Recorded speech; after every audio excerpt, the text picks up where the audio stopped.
ঠাণ্ডা দিনৰ এই সাজ ভাত চাগে সকলোৰে প্ৰিয় নহয়নে বাৰু। আজি মই কি ৰান্ধিলোঁ চাওঁ বলক। এয়া প্ৰথমতে মই জুইত দুটা বিলাহী পুৰি লৈছোঁ। তাৰ পাছতে মই বেঙেনা পুৰিম আৰু বেঙেনাটো পুৰাৰ আগতে অকণমান মিঠাতেল যদি সানি লোৱা যায় বাকলিটো গুচাবৰ কাৰণে ভাল হয়।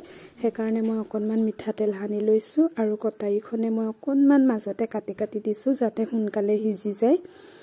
বেঙেনাটো দিয়াৰ পাছতে মই একুৰা জুইতে আকৌ দুটা আলু পুৰি ল'ম, কাৰণ পুৰা আলুৰ পিটিকাটোৰ সোৱাদ বহুত ধুনীয়া হয়, সকলোৱে জানেই যিসকলে ইয়াৰ সোৱাদ লৈছে।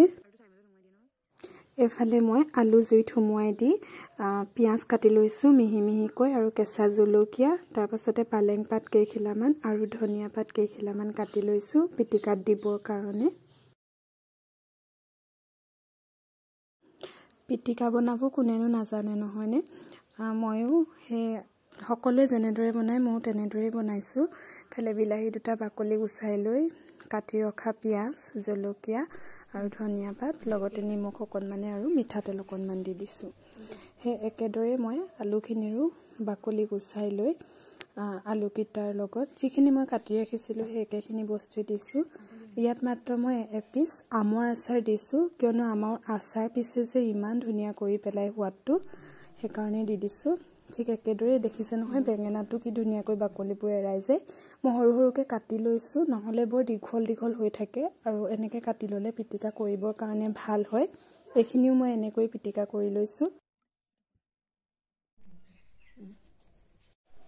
এইফালে আকৌ মোৱা মাছ পাতত দিবৰ কাৰণে মই কলপাত কাটি ল'লোঁ। প্ৰথমতে মাছখিনিৰ পৰা মই পেটুটো কাঢ়ি লৈছোঁ আৰু আজি মই মাছখিনি যিহেতু আদা পাতেৰে পাতত দিম, সেইকাৰণে আদা পাত কেইখিলামান ছিঙি লৈছোঁ। মাছবোৰ ধুনীয়াকৈ ধুই লৈ ইয়াত আজি মই কলপাতত পাতত দিয়া নাই, হালধি পাত লৈছোঁ, কাৰণ হালধি পাতেৰে পাতত দিয়া মাছৰ গুণটো বৰ ধুনীয়া কৰি দিয়ে। ইয়াত মই দেখিছেই নহয় কেনেকৈ মাছখিনি তলত ৰাখি পেলাই ওপৰত আদা পাত, পিঁয়াজ, আদা নহৰু, কেঁচা জলকীয়া, নিমখ, মিঠাতেল সকলোখিনি দি দিছোঁ। আৰু এয়া মায়ে ধুনীয়াকৈ গাঁঠিটো দি দিছে পাতখিনি, কাৰণ যিহেতু পাতবোৰ এখিলাকৈ মেলি লৈছিলোঁ, সেই তেনেকৈ ধুনীয়াকৈ গাঁঠিটো দি এটা খেৰেৰে এটা জুম বনাই লৈছে আৰু সেই খেৰখিনিৰ মাজতে টোপোলাটো ভৰাই দিছে।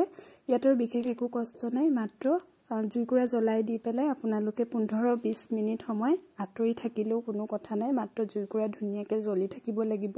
দেখিছে নহয় মাছখিনি ধুনীয়াকৈ সিজি গ'ল আৰু এইখিনি সিজি যোৱাৰ পাছতে মই এখন প্লেটত লৈ লৈছোঁ আৰু প্লেটত লোৱাৰ পাছতে মই পিটিকি ল'ম সকলোখিনি দি পেলাই যাতে মিক্স হৈ যায়। আদা নহৰু পিঁয়াজ যি আদা পাত আছিলে সেইখিনি গুণটো কি ধুনীয়া ওলাইছে নহয়।